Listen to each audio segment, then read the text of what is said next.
Welcome back to Citizen Extra. We immediately want to take you to the airport now, where several cabinet secretaries, we're talking about Cabinet Secretary for Transport, James Macharia, Dr. Fred Matiang'i, Interior, Cabinet Secretary, the Cabinet Secretary for Tourism, Honorable Najib Balala, among others, are gathered to sign a memorandum of understanding on the airport service charter between the ministry and, of course, all the various ministries that will be gathered there today. To give us more details, let's now bring in Mombi Oroy. Mombi, good morning. Kindly let us know exactly what benefits will come out of this signing of this charter. Good morning, Wahiga, back in studio. We are at the airport, Terminal 23, Terminal 1A at Gate 23 to be precise. And as you mentioned, we expect various cabinet secretaries to come here today.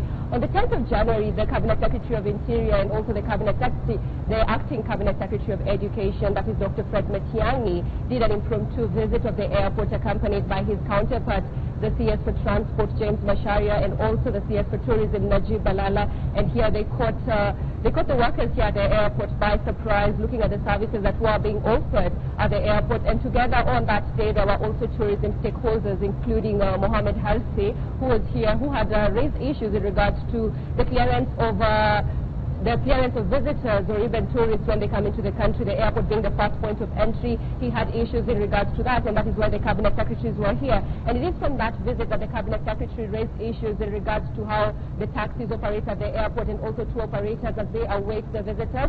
And today, it will be the culmination of the agreements that were to be made following that meeting, because on that day it was found to be seen that Kenya Airways and also the Kenya Airports Authority, and among other agencies that the airports have different rules that govern how they operate at the airport.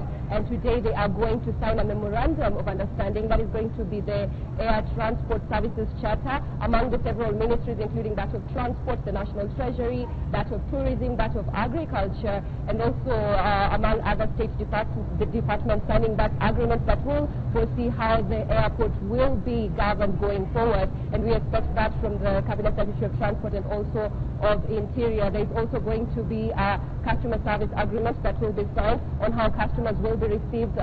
Various travelers who are coming into the country will be received from the first point of entry, because this is what determines how Kenya is perceived by the foreigners who visit the country. The cabinet secretaries are yet to get to this place where we are waiting for them for the press conference to take place. And during the statement, we shall be able to showcase what they will have to say, and also later in subsequent bulletins, Wahiga, we shall be able to delve further into the issues that will be discussed here today. Thank you, Mombi. Clearly, it's all about taking services at that airport to new and world-class levels. Thank you so much for that update from the Jomo Kenyatta International Airport. Well, from the airport, we take you now to Meru County to talk to our correspondent on the ground, Josiah Mugo. The updates, of course, we're receiving is that the county government has sacked 1,030 casual workers and also indicated that they want to remove 1,783 ghost workers from the system because combined they cost the county 15 million Kenya shillings per month. To tell us more about this, let's bring in Josiah. Josiah, good morning. Let us know what sort of measures the county is undertaking to cut the wage bill in Meru. A very good morning to you, Wahiga Mwaura. Yes, we are here in Meru County where we are discussing the issue of the county reducing the wage bill, which has been too high.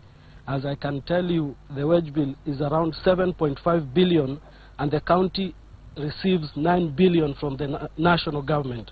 So you can see most of the funds go on paying the county workers, and only a little amount is left for development. With me is Dennis Kiogora, who will explain to me why they are supporting the governor on firing 1,030 casual laborers. You can join me, Mheshimiwa. Okay, thank you.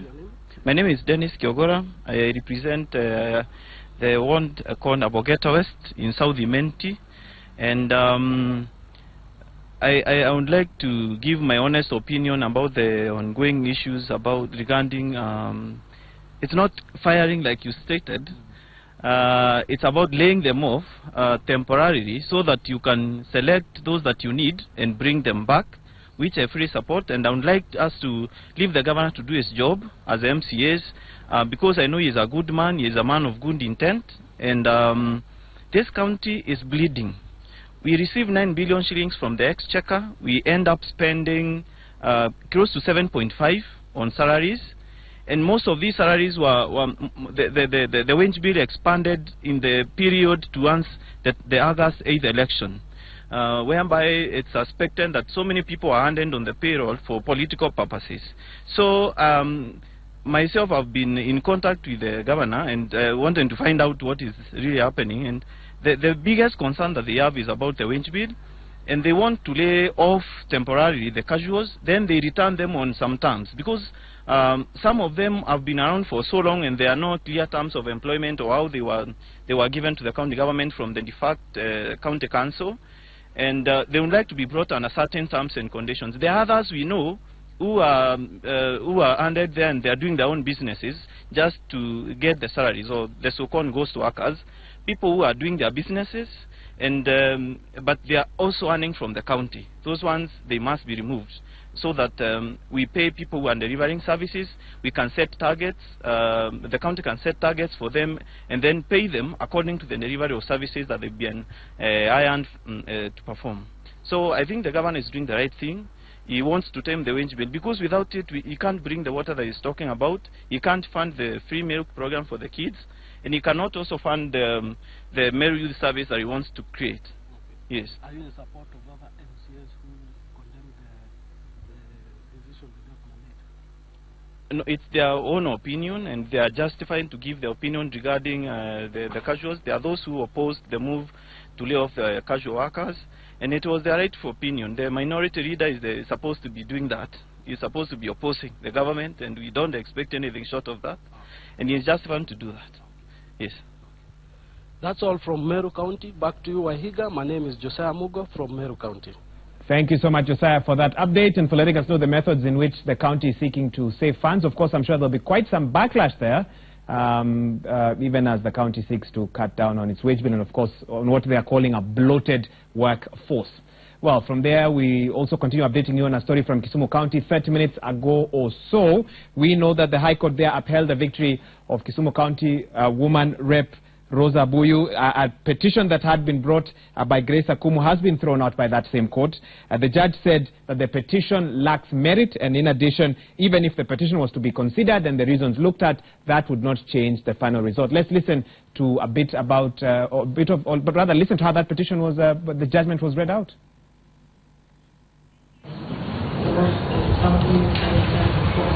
The evidence of record from the governor is about the weight of the state irregularities and minors can be not released.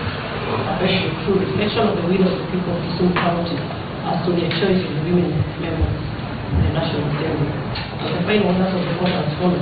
So the petition hearing has no merit and is dismissed. Instructions fees costs are capped at 1.5 million for the first and second respondent and 1.5 million for the third respondent. Part of the cost will be paid out of the security cost, the security deposit. That is 250,000 for the first and second respondent and 250,000 shillings for the third respondent. In accordance with Article 151A of the Constitution, this court determines and confirms that Rosa Buyu, the third respondent, was validly elected as a member of the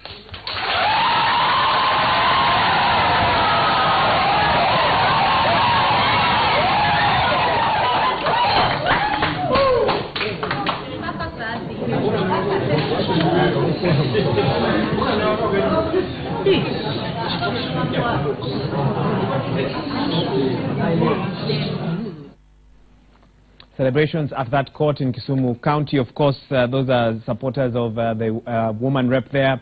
Very glad that her victory has been upheld and that the petition brought by Grace Akumu has been dismissed. Well, let's now focus on other matters now and take our eyes towards matters education. Deputy President William Ruto yesterday told parents to take their children to school or risk arrest. He spoke on the backdrop of revelations that thousands of Form 1 students are yet to report to school. Dennis Otieno helps to recap that story from yesterday. The Deputy President's warning comes at a time when the government is pushing for 100% transition to secondary schools. Reports indicating that many Form 1 students are yet to report to school. The Coast region is worst hit. And because the law provides that education is mandatory, every parent who fails to take their children to school will face the full force of the law. There is therefore no excuse or reason for any child of school-going age not to be in school. The Poor Transition saw Education Cabinet Secretary Fred Matiang'i launch a 4-day campaign to mobilize parents to take their children to school last week. The Deputy President now saying the government will use all means necessary to ensure that parents adhere to the directive. We have instructed the provincial administration from the lowest level, from the assistant chief, to ensure that every child who completed Standard 8 last year must report to Form 1 this year. Ruto says there is a risk of eroding gains made in the education sector, which recorded improved enrollment and transition rates in the last 2 years. Due to the sustained support from free primary education program, primary completion rate has improved to over 84%, while the secondary transition rate also increased to 85%. We are now providing 3-day secondary school in our public schools. We expect to achieve 100% transition to secondary school from our primary schools. Ruto spoke during the opening of public hearings for the 2018-2019 medium-term budget at the Kenyatta International Convention Center, Nairobi. Dennis Otieno, Citizen TV. I'm sure that if you have a Form 1 student in your house, they should be in school by now, or they risk arrest. Basically, a little bit about what the Deputy President had to say yesterday. Joining me in studio, and that's my first question to him, is that even possible or feasible, is Dr. Hezron Mugambi, a lecturer at the University of Nairobi. Thank you for finding time to be here with us. Thank you, Wahigi. Take your child to school, Form 1, or you face arrest. Possible? Does the law support that? Or is that basically a very strong warning that we are determined to get every potential Form 1 into school? First of all, I think it is a warning. Two, he has anchored it in the law because it says, you know, according to the Constitution, it is mandatory. Actually, basic education, which runs from the basic levels to Form 4, for now, is basically supposed to be compulsory, free and compulsory. And so what is just restating is what the law says, that all students or all children below 18 should be in school, and if they are not in school for whatever reason, the government should look for measures of ensuring that they are in school. Okay. In this case, if you look at the coast region, and the other day we were discussing with you about the numbers. And the seeming apathy. Yeah, they looked very bad, and we are talking about 100% transition rate. All, you know, systems go for that. Moving from 85, which we currently have in secondary school, to 100, which is 15% increase, with this kind of apathy and you know, low enrollment rates for Form 1s at the coast region, there's every reason for the government to worry and to use all ways to ensure that all children who deserve to be in school, for that matter the secondary schools, are in school. Okay. Yes. Now, this data obviously is not new. We know that in the past, what we're seeing is it's not exactly new. It's just that it's been highlighted. Yes. Should the Ministry of Education have started sensitizing parents from a long time ago? Because when you launch operations like, you know, take children to school, when you give 4-day, you know, you have a 4-day program where you're sending your workers to every house to get students out, you obviously will miss some. Do you think the Ministry of Education could have done more earlier, or they've done what they can? I think they have done what they can within the time frame. But I think over and above that, we need to have concerted efforts, more strategic efforts, to ensure that over a long period of time, this sensitization goes on for a long period of time. First of all, in the coast region, for even people, for families to understand the value of education. Because you remember when we were here last time, Governor of Taita Taveta was comparing, you know, a fundraising for a wedding versus a fundraising to take a child to school. That's right. And they say that, he said clearly that if it is a fundraising for a wedding, you will see everybody there and it will be very successful. Why is it that when it comes to education matters, people do not contribute as well or as they should contribute in other activities? In fact, I want to interrupt you on that note. Does that then tell us what a section of this country thinks about education?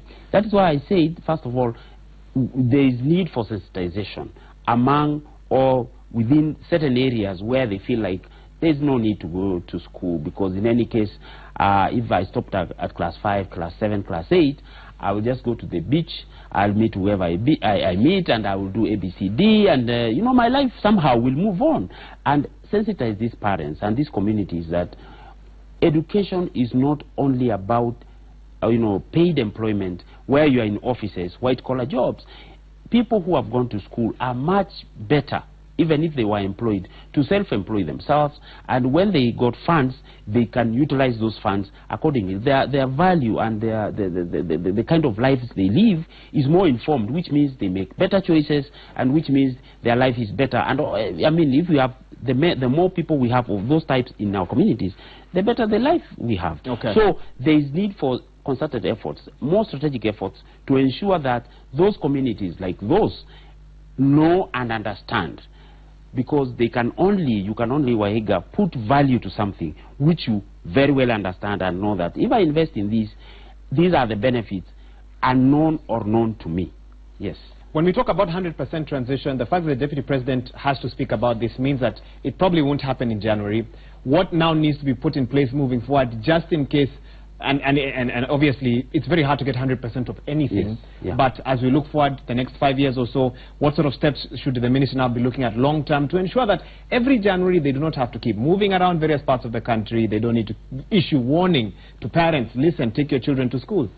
Yeah, that's why like a long-term approach. A long-term approach, and that's why I talked about a more strategic effort to ensure that in the long term we will reach nearly what we want, but this will not take. It's not a one-stop, you know, shop or one-stop step, so that all are involved, all stakeholders. And I think you remember you've been seeing stakeholders saying they want to be more involved in education matters. And I saw Nat even being part of Tupeleka Watoto Shule, where they were moving from, you know, one office to, you saw one of the officers say, we want to move and we are welcoming people to move, and we are using our Nat branches to ensure that that's just one of the stakeholders. The parents associations could be, and other forms of professional associations could be, and the former provincial, you know, administration, the chiefs, the assistant chiefs, who actually can locate and know that there was a student who was in this family who did not go to school because of either lack of school fees or even basic things like, you know, uniform and transport and lunch and all those kinds of things. So if we involve all stakeholders, starting from the parent to the school, to the administration, local, county, and at the national level, and the ministry involves everybody concerned, and there are concerted efforts which are very strategic to ensure that this is achieved, I can tell you for sure that after a period of time, in 6 months, in 1 year, we will be talking about this. And this should not only focus on cost. I mean, there are other areas which have this nature of problems because of other reasons not related to what is happening at the coast. So I think the ministry should come up with more concerted efforts, strategic efforts, to ensure it involves all stakeholders in very serious discussions in different parts, so that in the final analysis we have a more national strategic you know, framework to ensure that transition rates, if they are not at 100, they are nearly there. Because since the introduction of free primary education, I think we have moved really quite fast, because having transition rates at 85% is good, is very good. But we can still do more to ensure that we have more, not only in primary school, but in secondary school, because that is what the law says that we should. Okay, let's take a look at a related story. A section of Coast Members of Parliament have actually challenged the Treasury to release the constituency development funds in a bid to help them support more students from poor families in their constituencies. Now, this comes only a week after Acting Education Cabinet Secretary Dr. Fred Matiang'i launched Peleka Watoto Shuleni campaign in the Coast region. Vita legislator Abdul Swamad Nasir and his Kaloleni counterpart Paul Katana say many students from poor families are still at home following the delay by the national government to disburse a CDF. Speaking to journalists during his visit in Mombasa County, Dr. Matiang'i had disclosed that the Coast region had the least number of students enrolled in Form 1 compared to other parts of the country. Yeah, it is one of the things nimekuwa nikiazungumza haya kitambo ya kuwa money has not reached grassroots level. Like, ni lazima wale wazazi waelezewe, wazazi wenyewe wakubali, waeke sahihi ya kwa sisi tumekubaliana ya kwa kila mwisho mwezi tutachanga pesa hii, hatulipii kama ni ada, tunachanga pesa hii ili mtoto wangu aweze kula katika shule. Wazazi wengi ni maskini na hawezi kujimudu. Anaweza pengine kununua vitu kidogo, lakini sasa upande mwingine analemewa, na hasa wametegemea hizi pesa za CDF, na zimechangia mahali pakubwa mambo ya elimu, kujenga mashule, lakini pesa inapochelewa watoto ndio wanachelewa, wanakosa ile foundation. Well, that's a little bit about what legislators in Mombasa had to say. Dr. Mugambi, just want to get your reaction to some of their comments there. I think what the stakeholders in Mombasa are saying, the MP and the other stakeholder, is true. That poverty is a major issue when you go to coast, and this also contributes to the missed targets we are talking about. And therefore, one of the ways of ensuring that students go to school as required is to ensure that they get funding through the CDF. My only problem and worry is that while we say that is true, how much does every of those students receive in terms of funding to school? And is that adequate enough for those students to keep them for one term, for 1 year? Or I can tell you, I have seen funding, I have seen monies from CDF. It is extremely little to be able to keep those students in school. The whole year. Perhaps it is a high time we thought about, because this was politicized. You see, bursaries before that used to be given in school because it was thought that at that time the schools then will be able to vet the students and know their background and follow up and then give the money. But because of politics, it was transferred to the CDF. Okay. But now the problem is, even when we say that money should be dispersed, which is it should, yes, for the students to receive money from their backgrounds, which is in the constituency. The other problem is that the money is so dispersed normally is not enough to keep a child for the entire period or for the entire academic year. That needs to be looked into. That needs to be looked to. Okay. Secondly, the vetting process as well for those who receive funding in the CDF is another big problem, because most of the time you find that there are cases which are not deserving and they receive these bursaries at the CDF level. They are either relatives or they know those people who sit at the CDF offices and they are well connected, and you know, in the end the deserving cases either do not receive money or receive money which is too little to keep them in school. Okay. So it is something which should be looked at strategically as well. Thank you so much, Dr. Hezron Mugambi, a lecturer at the University of Nairobi. Thank you for joining us on this conversation. Let's now take you back to the Jomo Kenyatta International Airport, specifically Terminal 1A, Gate 23, where several cabinet secretaries are gathered to sign a memorandum of understanding on the airport's service charter. CS Balala is now addressing those who are present. Let's listen in. Is the airport. If we don't do it right, then what happens behind the airport might be very messy. My final point, we have developed under Utalii College a customer relations and a customer care curriculum. It's finalized. We are going to hand it over to you and our colleagues in Utalii College. Your committee should verify and endorse that curriculum, and then you create a roster. Every public servant at this airport must go through that training. By 1st of January, if nobody is certified to do that training and examined, he will not be allowed to work at this airport, because he will be disqualified for that customer service. So, Bwana CEO, that is what we needed to be done. And if you fail in that customer service, the examiners will recommend you are not fit to be at the airport. You should be deployed to another place, but not at the face of Kenya. So mine is to thank my colleagues. This is a very important agenda of government, and we are committed, all of us, and we believe all of you here are able and capable, and we are not going to let the country down. So mine is to thank you, and I take the opportunity to again return the mic to James Macharia. Thank you very much, CS Balala. Now, two of the key stakeholders in this airport is police and immigration. And for us, this is very important because of late, we have had issues about airlines which have been licensed, but they are actually carrying out illegal activities. You've read for yourselves about issues about Wilson Airport, even here at the Kenyatta Airport, whereby airlines licensed to carry passengers are carrying cargo. And I believe the DG is doing something about it in terms of making sure that the culprits are put to book. And that's why we shall be requesting support from CS Matiang'i and Chief Inspector Boynet to make sure these people who are carrying out illegal activities are grabbed and put in, because they can spoil the good work of you people. And so we shall be collaborating with the agencies concerned, especially after signing of this charter. And now let me welcome my colleague CS Matiang'i to make his remarks.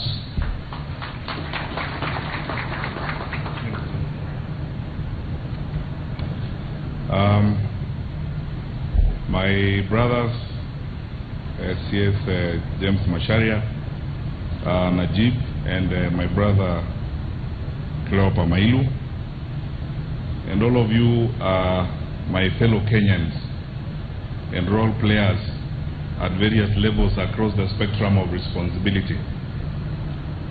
Thank you so much for the opportunity to be here. I will be brief and straight to the point.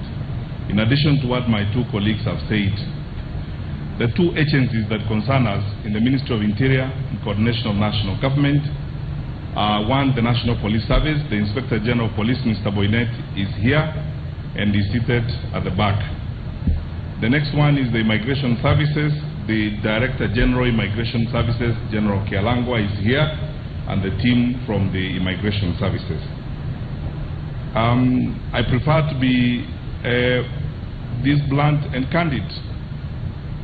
The time, because all of us, both those who are in this room and people out there, know what the right thing is and the right thing that must be done. It is time for all of us to understand one thing. This airport is an important resource to our country. And we are not doing it for anyone, we are doing it for ourselves. This is our airport. This is our country. We want to serve our country. What happens here, the revenue that comes to our country as a result of the activities of this airport is revenue that comes to our country. That is why I would like to sincerely ask all of us to be a bit more serious about the things we are doing here. And for us, I want to pledge to my colleagues and to all of you who are going to collaborate with us in signing this charter this morning, that our two agencies, the National Police Service, the Directorate of Immigration Services, we will up our game. I have had extensive discussions with the Inspector General of Police on what we are going to do with the Kenya Airport Police Unit. I don't need to discuss those things here. We have agreed on what we are going to do. We are going to change it. And my colleagues in the police service who work in Kapu, it's true, as Najib says, it's not going to be business as usual. We want to sort this thing out. And look, we will supervise this ourselves as the ministers. We will supervise this as ourselves.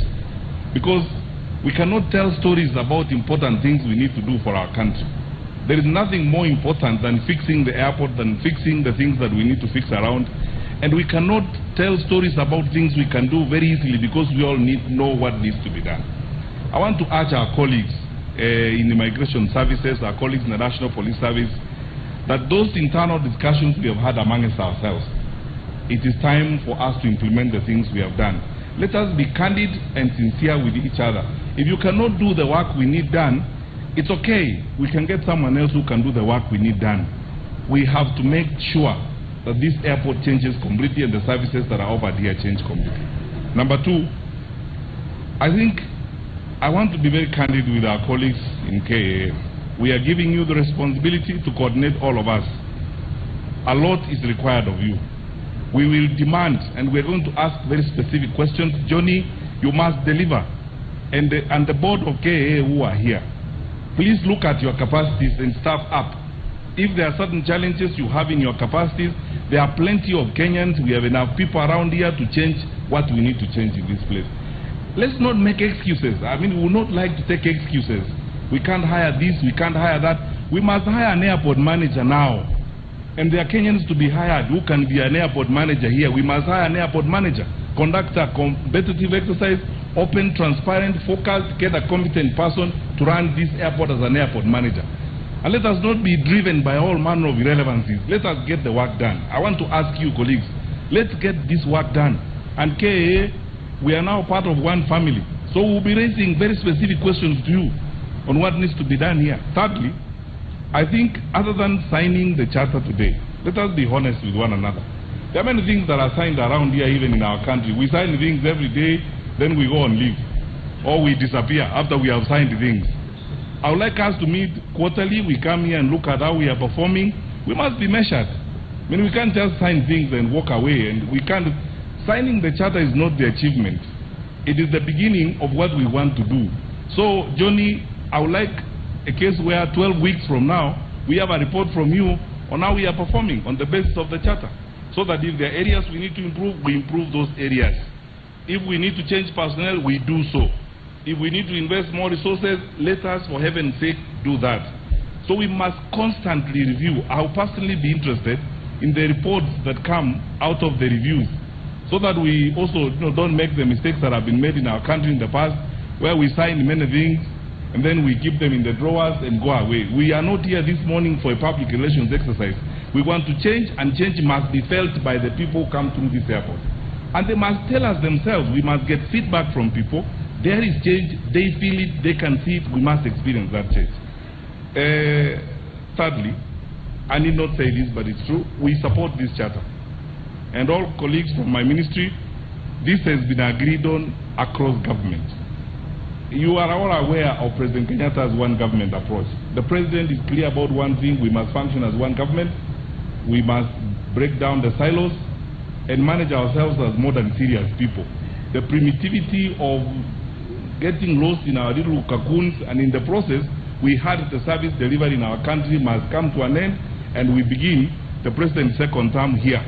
That we work together as one government, we support this. If KAA asks us questions in the security sector, we must be responsible enough to answer the questions and respond to their needs immediately. And vice versa as we go along. So we will take all the comments and everything you tell us. We are humble enough to know that we don't know everything. We will take your advice, and whatever you need as collaborative agencies, we will do what you need us to do so that we move forward. Lastly, I want to thank my colleagues again, and I know the amount of work that goes into doing this. James, even if we are your colleagues, we shouldn't take this for granted. I know how much you have put in. I know how much the board at KAA has put in to get us to this point. We are proud that you have brought us this far. Now it is our turn to give the support that we need to give so that we can succeed together.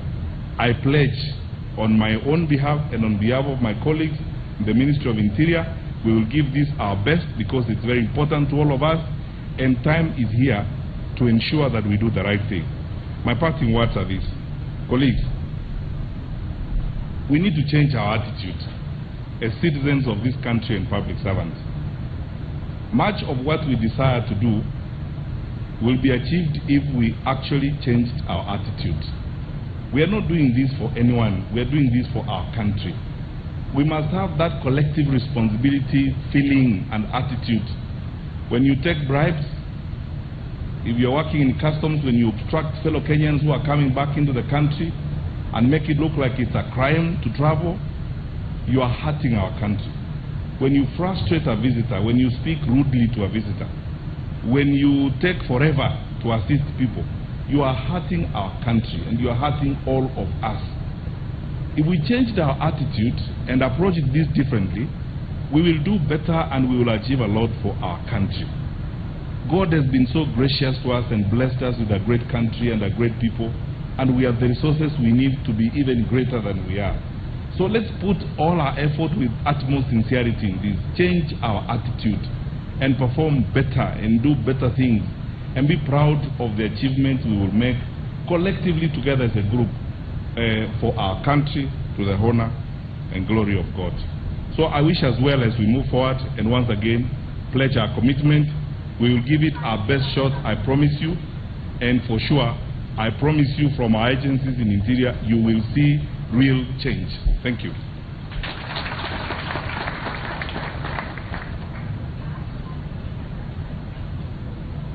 So I think we have had the commitments from my colleagues and everybody else, and so Johnny. Well, we interrupt that function at the Jomo Kenyatta International Airport to bring you some breaking news now. Yvonne Wamalwa, the widow of the late Kenyan Vice President Michael Kijana Wamalwa, has passed on. The news reaching us is that she passed on in Nanyuki this morning. Let me tell you, just repeating that one more time, Yvonne Wamalwa, the widow of the late Kenyan Vice President Michael Kijana Wamalwa, has passed on. She is said to have passed on in Nanyuki this morning. As soon as we get more details regarding that, we will bring them to you. And of course, our condolences to her family and friends at this moment. Of course, we'll give you more updates on Citizen Express. You need to keep it right here, even as we continue to monitor the situation at the Jomo Kenyatta International Airport, where a memorandum of understanding on the airport's service charter is being signed at the moment. We've had various cabinet secretaries addressing those who are present. But at this moment, we take a quick break. You're watching Citizen Extra. Stay with us. We'll be right back.